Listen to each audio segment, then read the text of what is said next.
Hey all, so I want to do another example just to supplement the two videos I did. I like those ones because they use the numbers from the text, so you can follow through in the text and read more background, and hopefully it says the same thing I said and kind of walk through the numbers that way.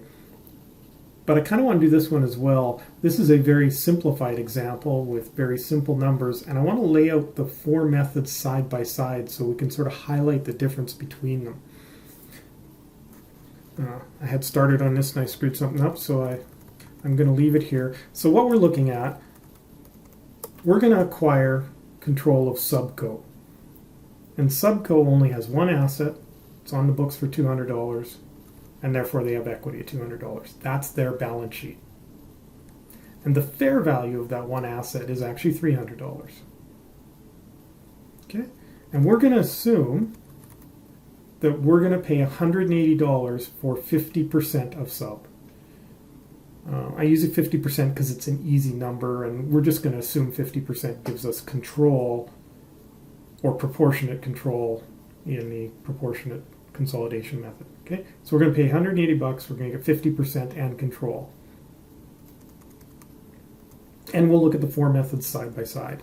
So first off, I'm going to do my acquisition difference calculation for proportionate consolidation. So here I'm using 50%. So I paid $180.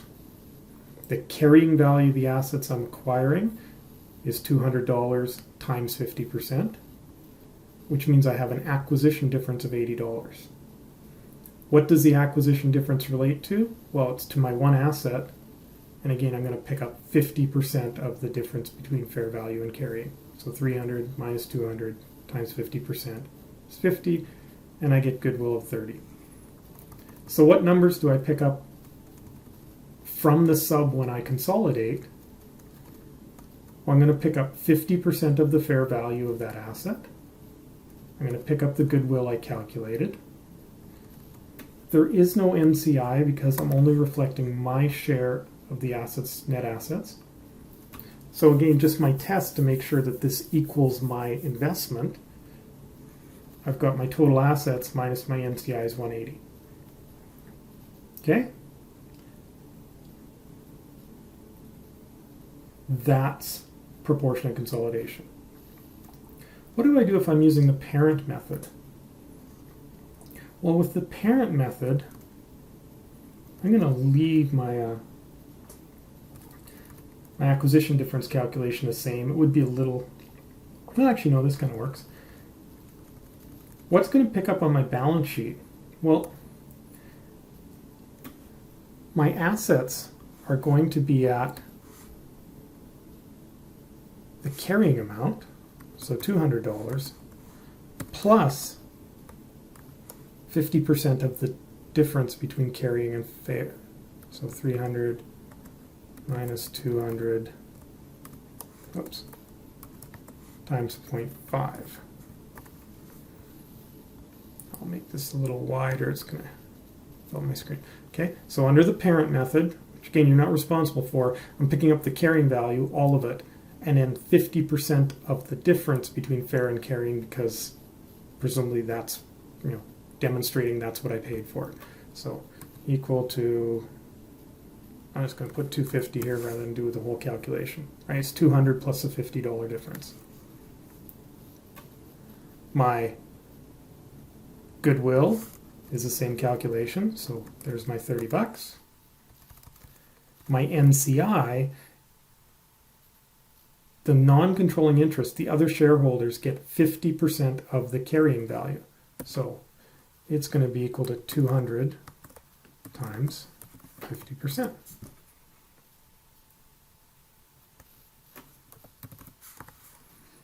Okay, so if we look at the difference between these two, here I picked up half of the fair value. Here I picked up all of the carrying value plus half of the difference between fair and carrying. So I'm recording all of the assets, 100% of the assets, but I'm only recording my share of the difference between fair and carrying. And goodwill's the same. Same as I did in the other two videos, I'm going to do fair value enterprise first, and then we will look at INA because it's very, very similar. And what's going to be the easiest way to show this? Let's just do another column beside. So, actually no, this isn't going to work. Let's go below. I've got consideration. Gain is the $180 I paid.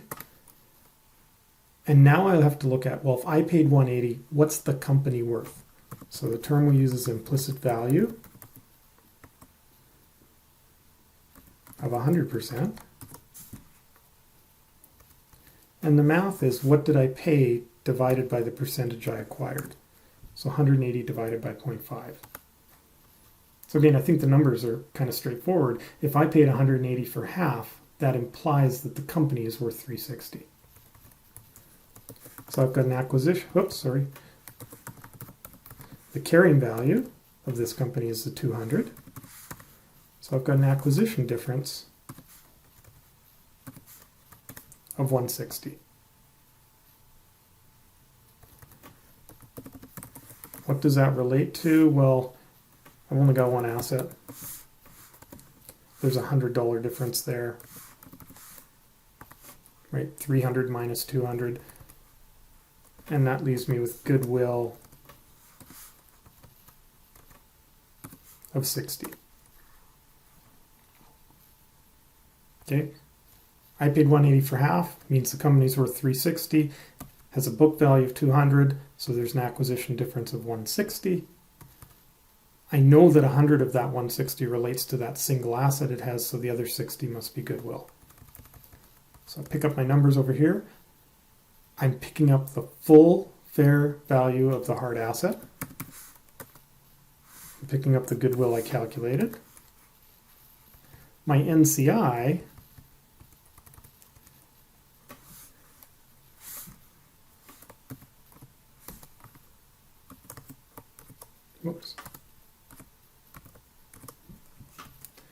well, they get 50% of the full value of the company.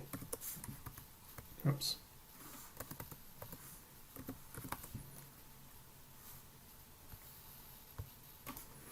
So NCI is equal to 180. And again, if I'm proving my net assets to equal my investment, I'm picking up $360 in assets, $180 in equity offsetting in that, and that's my net investment of 180. Okay? INA, same numbers except my goodwill, I don't want to include the full goodwill. I want to take off the NCI goodwill.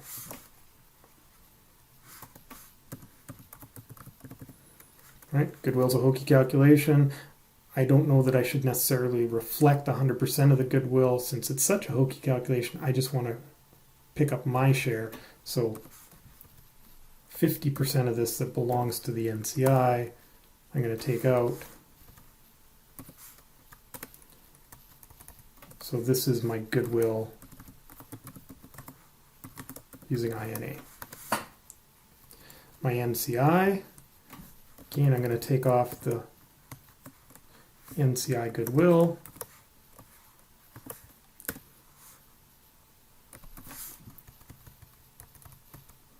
Of 30, so my NCI is going to be equal to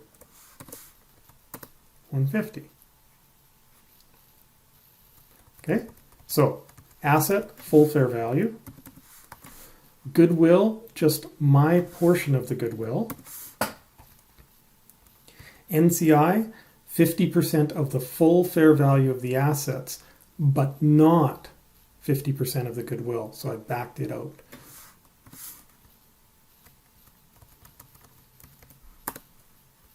$330 in assets minus 150 in NCI gives me the 180 of net assets that I invested.